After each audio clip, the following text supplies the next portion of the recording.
me timbers. Hello, Hello, and welcome to the board game basement with me, AZ, Ghosty, and of course, Ghosty's mate, who's Alyce.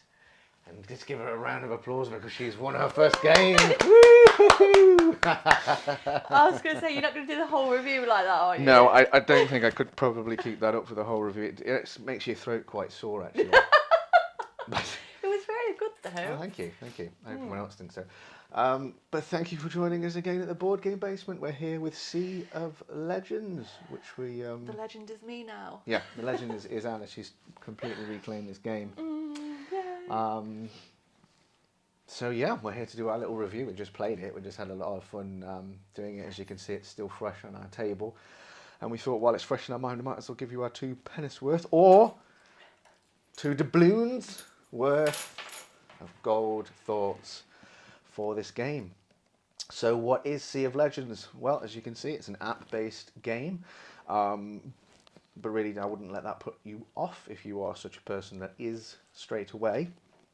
It's an app-driven game that involves you becoming a pirate captain and sailing around the Caribbean, trying to be the most notorious pirate. You're going to gain notoriety in a various number of ways, and the person who gets to 10 notoriety wins, which was Alyce this time. She managed to bury enough gold to claim and steal victory. I hoarded that gold. Yeah. So it works on. It works quite differently, to be honest, in terms of what's going on. And the game itself to learn is fairly straightforward. I sat and just read through the rule book. Most of the rule book itself, so it's fairly thin. Most of the rule book itself is actually just talking about different fractions that you can get. You can get for the actual to play against as the NPCs in the game. So that's what primarily most of this is. Rules-wise, it's fairly straightforward. As the captain, you get to move and take one action. That's pretty much it. So there's not only... It's a competitive game, so you're all against each other, and you can go up to 4 or 5 players, something like that. But you're also against the game itself. So you're trying to gain this notoriety, but there are other things on the board that have their own conditions, and it's possible for the NPCs to actually win the game. So as you can see on the board there, we've got the Dreadtide, which is like a skeleton dead crew, and we've also got the Children of Talos, was it they're called? Thalos, something like that. They're like the mer people, and they're trying to summon that giant thing and also collect totems to be able to win the game. So you've got to balance trying to do what you need to do to get notoriety, but also not let these other factions win. That was tricky. It was tricky. That was tricky. The good thing that they do in the game is that all of the enemies are against each other, so they don't work together. If they bump into each other, they will fight each other, and they will try and do that. And there's 3 on the board, so there's also the Spanish Armada on there, which is just sort of sailing ships that are trying to clean up mess, if you will. Right. And they will also attack. They will also attack as well. So it sort of gives itself a nice balance. With you get a crew, which is just a crew of 4, and they give you certain abilities. You have a ship which has a movement value, a maximum number of crew, and then also bonus dice that you get. Everything's done pretty much on these dice rolls, and also on the bonus dice. And there's a lot of dice that you can end up chucking, wasn't there? You were throwing quite a lot, and we didn't even have the maximum ship that you could get, which gives you even more. So you could be throwing a lot of dice. It's not overly complex in terms of what you need to do. The idea behind the story is that your captain has a lover and a nemesis, and you get this lovely bunch of cards which are full of different people. They have a lover side, they have a nemesis side, and you can pick one to be your lover and one to be your nemesis, and then you can go on an adventure based on your lover or your nemesis or yourself, depending on what it is you want to do. Gameplay wise, it was really quick, wasn't it? Yes, yeah. We picked. I learned it. Alyce picked it up, but picked it up pretty quickly, and you didn't have that much to say about it, did you? On the questions you were asking, it's fairly straightforward. No. So it is. You could play this with with children, couldn't you? Quite easily. Yeah, It's not definitely. something I would say that would be exclusive to adult players, and they probably would quite like it. Movement is fairly simple. You just move your maximum. You can exhaust a card to move an extra move if you want, but as you can see, the borders are actually really small, and it doesn't take a lot from get one into the other at all. Mostly, you're trying to avoid attacking or being attacked. So, you know, that takes up more of your movement, trying to go around things rather than cutting straight through. Action-wise, you only get one action, and that it's so tricky at first to kind of get your head around that, because there's a lot of things you want to do. You can go on an adventure as an action with any of your lover, your nemesis, or yourself, but you have to be in the right region to do that. You can take a port action, so each of the ports has like a symbol, which could be like this little hook, which is a crew, so you could acquire some crew, you could get a ship, you could drink some beer and find out a rumour, or you can bury some of your gold to earn these notoriety tokens here and try and get to your tent to win. And take over a port. You can take over the ports for gold, and if you hold the port, you'll keep accruing gold every turn. The Spanish Armada are going around trying to stop you doing that, and they're trying to clean up those crew things, so they will take back the ports from you, but you can do that. And also, if you want to attack an enemy, that is an action. So this is where it really starts drawing, because you're always thinking, would I rather do more all the time, aren't you? That was my main bugbear of it, and we had a discussion about this, didn't we, mid-game? And I said, what about having 3? You were like, no, 3 actions is way too much. Like, what about 2 actions? Just so that you can get more done. But then, like you said, because it's not like a huge map, would that mean that you'd be able to do too much? I think it would. I think the one action is important. At first, it is frustrating, and you do think, God, I really do need to do more. But like I said, you won. You could see how when you started momentum, you were gaining gold pretty easily with what you did, and then you were able to then bury that gold and win. So if you had more actions, you could have done that a lot earlier, which would have spoiled it. So I do understand why they did the one action. There's a big kink in this game, and it's not a kink that spoils the game. I just want to put that out there. It really isn't. Like, I had a lot of fun playing this game. I've not played a pirate-based game that has kind of a, where you're also against these NPCs and things like that as well. It adds that fun to it. And I had a lot of fun playing this game. I really did. And it's strange because I like adventure-based games, and I like games that have story and stuff to them. I'm not really... I will play points-based games, player versus player, things like that, and Euro games, but primarily I like my adventure games. But I had a lot of fun playing this and just gaining points and gold and trying to go around. I actually did really enjoy it. The big kink of the game is that it's marketing itself as a adventure-based game. Adventure-based game is you're a pirate going on an adventure. With this app, we did not even need to use this. Like I used it for the sake of using it because I wanted to see what would happen. But to play the game and do what you need to do on the board, you can't afford to be going on a merry adventure. You really can't. No. You don't have time. No, you don't have time. Because these guys are meeting up and forming this you don't giant have time thing to do that because you've only got one action. And so your one action needs to be spent on doing things to get you these, because this is how you win the game. Or to stop these guys from getting together. Going on adventures eventually will earn you these, but how many that takes or how many you get at the end of that, I have absolutely no idea, because again, it just didn't seem economically viable as a player to waste time doing that and getting to the... Not only do you have to get to the region to be able to do that, you then have to use your action to then do it. And you might only come away with a few gold, and your nemesis or your lover can give you bonuses and weaknesses, and if you do one of their adventures, you'll get something out of that from them. But really, you don't need to do it, and you proved that really quite well. You really didn't need to do it. Game, guys. That's you didn't need to do it to win at all. Do you think if the map was bigger and had more sections, would that make it better? Is that what you think it needs? I don't think it does. I like the size of the map. I like the fact that you can get around easily. I don't think, because with one thing about this combat in this game is a dice roll thing. However, It's you only do it if you instigate it. So if you use your action to move into a region with an enemy, you have to use that action to attack them. So then you will roll your dice and you'll compare your strength of the attack versus the strength of the attack from the non-player character or the character that you want to attack. And if you match it or beat it, you win. And you can take some of their gold off them, or you'll get gold rewards and things if you kill the NPCs. And it's a real quick system. But if the enemy attacks you, you instantly lose. There's no combat. There's no combat between. You can't defend yourself. They just move you into a different region and take whatever it is that it says they take from you. So you have to be strategic in where you want to go.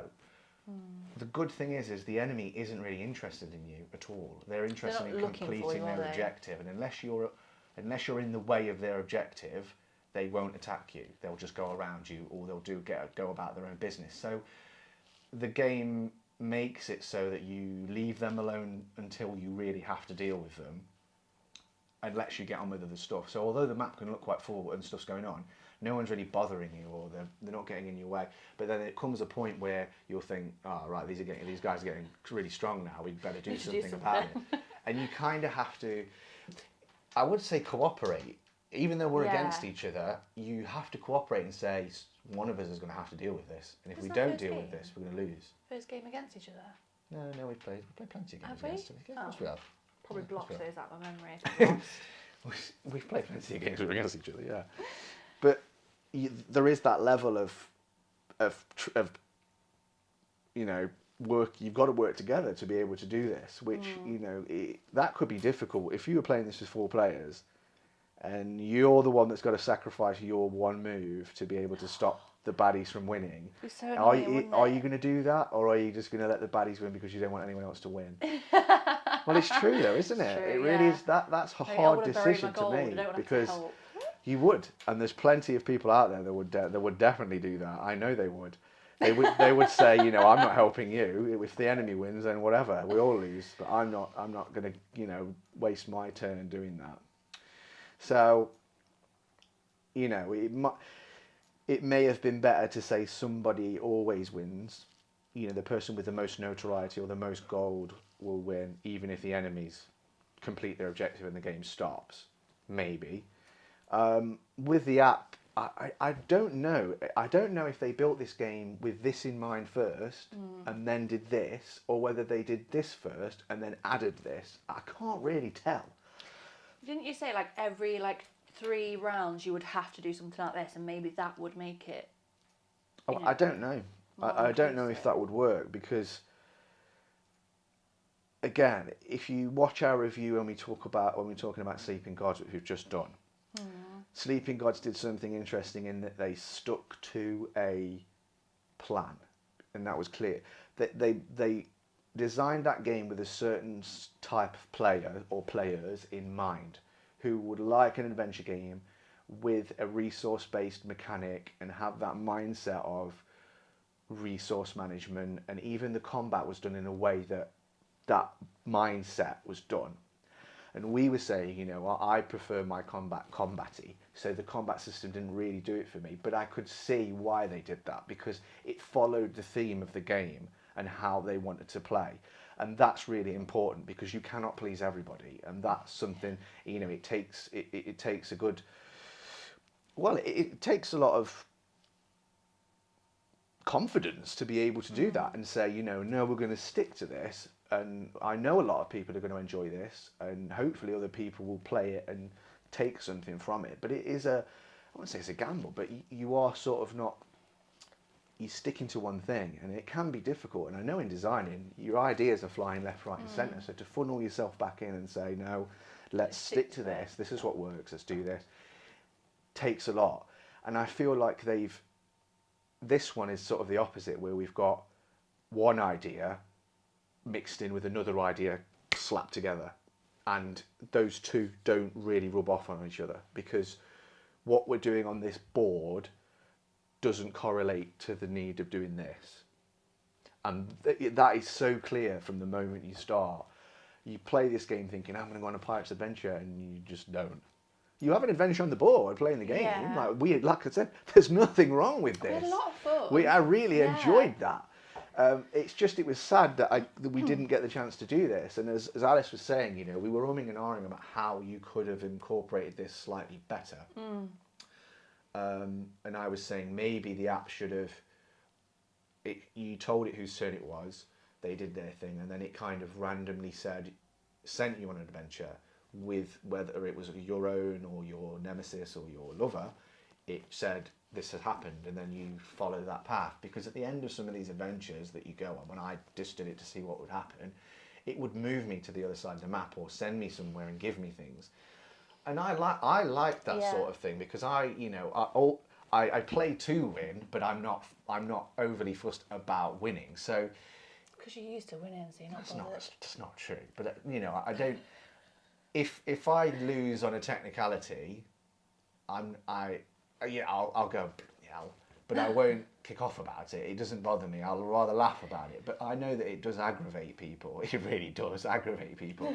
And so I could see why that wouldn't work for a certain type of person. If they had a battle plan and a game plan, and they were fixing this, and then all of a sudden the app sent them on an adventure and moved them to the other side of the board, they would lose their mind.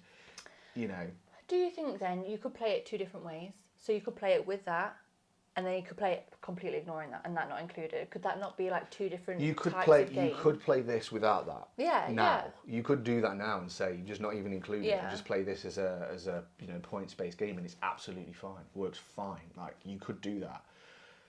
If you wanted to incorporate this, I would have to say you should talk about it as a group and say, every 3 rounds we're going to go on an adventure, or maybe roll a dice at the end of every turn, and a D8, and if it's 1 and 2, nothing happens. If it's 3, 4, you go on an adventure review, so on and so forth. But again, you've got to have that. I don't know how many of these you earn at the end of that adventure. If you earn 5 of these for completing an adventure, that's going to cock up the whole game, because then someone will win instantly. Yeah. So, and it'll remove the importance of doing what's good on the board. So it is a real take and give. I can't think of a solution, and it's not something that ruins the game. No, it doesn't. It's not. No, but not at all. I feel like it's important, because they put effort into this, and they put effort into stories, and it's a shame that doesn't shine through when you play. Maybe that could be seen as like an expansion sort of thing. Do you know what I mean? So if they thought about more. I don't think so. If you change the rules, rules change. Yeah, but if you took away some of the elements from this bit without that bit, I wouldn't do that. No, I wouldn't do that. This is fine, and I wouldn't do it. This is what I mean. I don't know whether they sat there and thought, or when I was reading about this game and what other people have thought about it, which I don't do to try and influence myself. I don't. It was only when after I played this that I thought I'd have a look, see if other people felt the same way I did, and they have. It's like I said, it's quite clear to pick up straight away. And they were saying, is it a Kickstarter pressure? Was it that kind of made them want to? Because, we all know if we've all got Kickstarters, we complain when they're late and we complain when they're bad. So which of those evils do they want to deal with? Did they want to get the game out on time, maybe not as refined as it could have been, or as play tested as it could have been, or did they, not really see it? But I don't see how they didn't see it, because it is clear from the off when you see how the game builds and what you need to do. That one action is really important, and to try and think let's go on an adventure, you just don't do it. It's not it's at the bottom of your list of things you want to do, isn't it? So I think this needed a randomly generated adventure that it sends you on. So what do I do? I think it should have done that and risked that and had that element of luck, that you're not going to be moved into a region that's going to alter your plans. I think they would have been better off doing that, to be honest, and had that in there. I know people don't like the luck element, they don't like to be thrown about, but in an adventure game that's what happens. Yeah. And if you are on an adventure, you want things to happen. Really, don't you? Or you don't play them. Yeah, so that's true. I don't think that they would have shot themselves in the foot by doing that. But that's just my opinion. as always.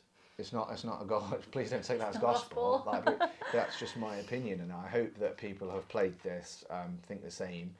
But I'm really impressed with the actual game. I don't think Really enjoyed I it. don't think it's bad at all. I really enjoyed it, and there's lots of different NPCs you can play with and change it up that do different things that have different missions that they're trying to complete.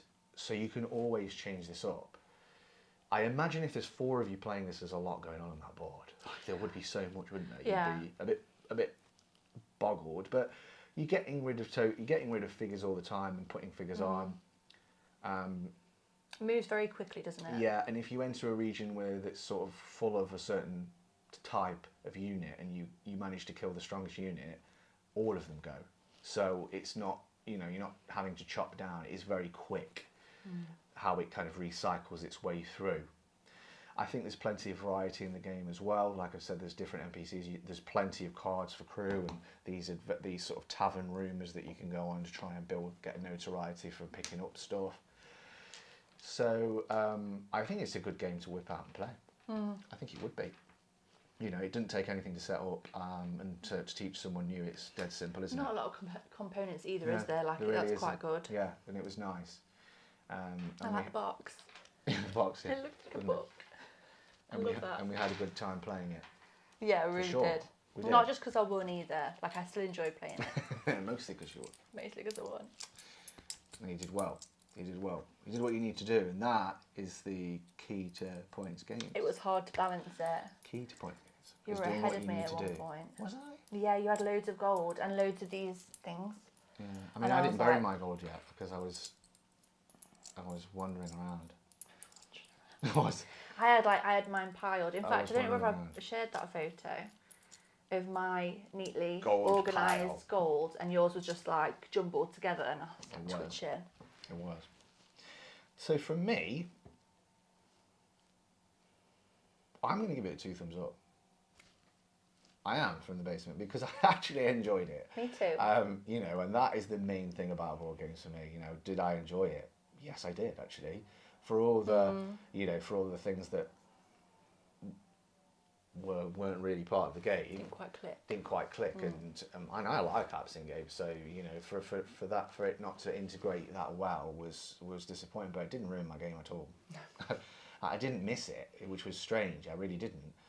And when I went on the adventures and had a go, it was fine. I enjoyed it, but it didn't correlate to this. My brain was still on what I needed to do on this board. A little bit of extra fun, wasn't it? Yeah. It would have been better if it read it to you as well, so you could. But everyone your could, voice was good. Yeah, I know, but they could have done that really, because there isn't a lot of text, is there? No. You're not going through reams and reams and reams of text. It is just sort of short little paragraphs, so they could have put a nice, cool piratey thing to it, which would have made that better. Again, you're available for hire. Yeah, always my wig. But of course, the best thing about playing pirate games is dressing up as a pirate, or at least having the excuse to. Yeah, we did enjoy it when these came. This was a surprise. I was like, yours came first, and I was like, I hope you got me one. And it did. I did. It I wasn't going to risk that. I wasn't going to risk that. So, if you do get the chance to play, please tell us what you think. If you have played it, tell us what you think, and tell us if you agree with us or how you think they could have integrated this or what it needs. I'd like to see something come out that helps this. I really would. Yeah, definitely. Because it deserves that. They've put It's effort such a into good this. The game. models are great as well. I know I haven't mentioned that, but they're really nice. They work really well. The ship's really cool. So I've got no problem with the quality of components. Cards are lovely. The metal coins are awesome as always. Everyone loves booty. So if you get a chance to play, please do, I would say, and have a good piratey time. It doesn't take a lot of time to play, does it? No. So it doesn't drag on either, which is really nice. So Yeah, good pace. from the board game basements, 2 thumbs up from me. A ghostly white. Alyce, are you giving it 2 thumbs up? 2 as well? thumbs up, Oh, lovely. definitely. See, all Definitely. good. So that's 4 thumbs up. 4 thumbs. Ghostly doesn't have any. All heads. Skull and crossbones. You lose. Wait, what was the other Back one to then? winning.